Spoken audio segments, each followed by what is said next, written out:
Hey everybody, Hoosier Jedi here with another review for you. This time I'm talking episode 23 of season 2 of Ultimate Spider-Man called Second Chance Hero. And I have to say, I wasn't really quite on board with this episode at the beginning. Like Spider-Man, I fully expected Norman would turn on him at the end. But this episode genuinely surprised me because Norman apparently is sincere in his desire to reform. And what's really interesting about this is I don't know of any universe in the Marvel, like any comics or any version of the Green Goblin, where Norman Osborn has genuinely tried to be a good guy. He's always portrayed as just a classically evil and horrible bad guy. So the idea of Norman trying to walk a better path to try and redeem himself, I didn't see that coming. And if this really is what's happening, then wow, kudos to the writers because they played on my expectations the same way Peter was susceptible to his own expectations. And I'm like Peter here. I'm really kind of at a loss for words. I guess in a way this is really just a way of saying to the audience that we're not afraid to take risks. We're not afraid to go in really different directions here.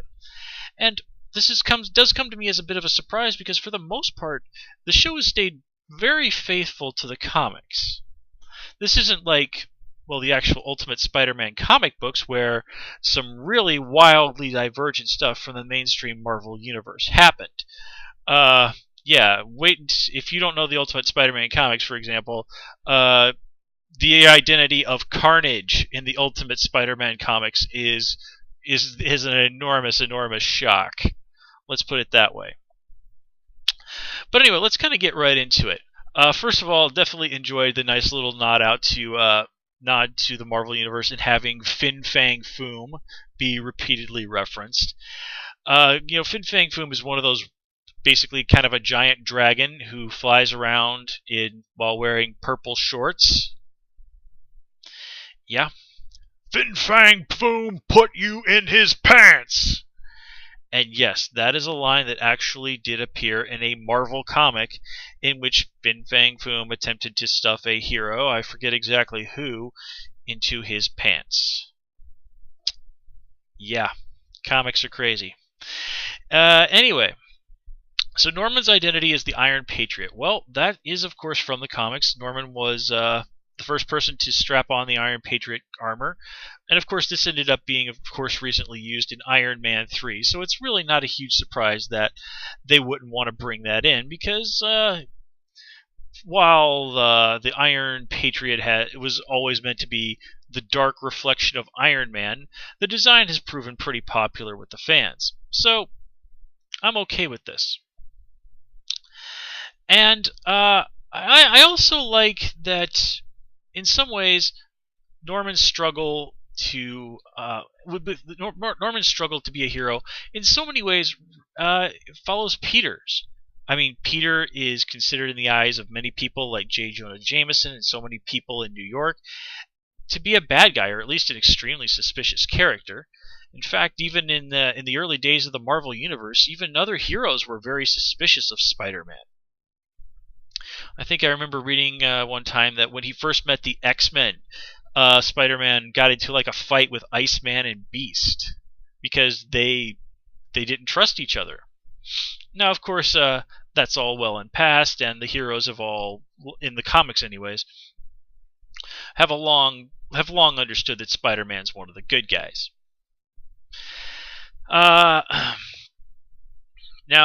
I'm a little surprised that Norman is so quick to basically kind of blow off S.H.I.E.L.D. and say, like, yeah, I'm going to go and do whatever I want. Well, Norman, Spider-Man is technically an authorized S.H.I.E.L.D. agent. That means he's technically a government agent. It's not exactly well enforced in Marvel Universe New York, but I'm pretty sure vigilantism is still technically illegal. So, yeah, I think S.H.I.E.L.D. really could come down on you if they wanted to. But, that's really kind of a quibble. What ultimately this theme episode is about is, it's right there in the title. It's about second chances. And I like how Peter even brings it up to Harry. Like, would you be willing to give Spider-Man a second chance after everything Harry has said about second chances? And that's the one thing that Harry is really reluctant about. And, he does have his reasons there. Of course, Spider-Man is also the one who sort of saved you from, being consumed by that Venom symbiote, Harry. So, yeah. And hey, the whole thing with Harry being Venom, S.H.I.E.L.D. knows about that, right? Shouldn't they be keeping an eye on him, too? Anyway. I really did like how we go from Harry, grudgingly willing to think about giving Spider-Man a second chance, to Harry stumbling into that bad situation and immediately wanting to turn on Spider-Man. Again, following what Peter did, being led by his own expectations. Confirmation bias. Have you ever heard of that? This is exactly what we're looking at in several instances here. But ultimately, Peter's willingness to consider that Norman really might have changed is ultimately what leads him to a situation where Norman is able to say, no, Spider-Man is trying to help me. Spider-Man has always been trying to help our family. And with that, at least for the moment, Harry seems to be willing to put his past grudge with Spider-Man aside. And I really liked in that scene where Spider-Man was trying to get Harry out of the elevator. And, he almost slips and says, "I'm your best friend." And that really shows you just how much this really must be tearing Peter up inside. And it's kind of a shame that this episode didn't have the time to really kind of go into that in depth. Now, it's been touched on before, so I can understand why they didn't do that. But that sort of anguish is just such classic Spider-Man, such classic superhero storytelling. This person that I love hates the superhero side of me.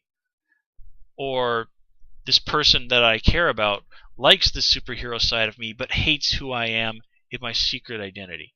Again, it's just classic storytelling in comic books. But it never gets old. And if you do it right, it's just so wonderfully... It's just such wonderfully exquisite pain.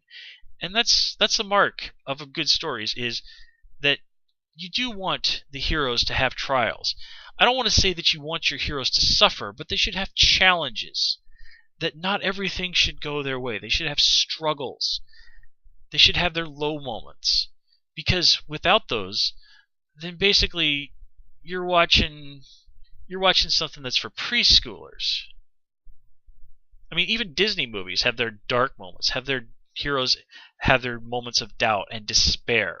Or at least the good ones, anyway. So, in having those in this show is what really enhances it. And really makes the drama of this show work. And I think that kind of really sums up basically everything that I really had to say about this episode. The only thing that really otherwise stuck out at me was Octavius' spider soldiers have a vague resemblance to Agent Venom from the Spider-Man comics. And yeah, there's stuff with some Venom as a government agent in the comics. But I'm not going to get into that in too much detail. So, guys, that's really all I got for you this time around. As always, please comment, rate, and subscribe. And, of course, you can follow me on Twitter at Who's Your Jedi. Until next time, take care and have a good one.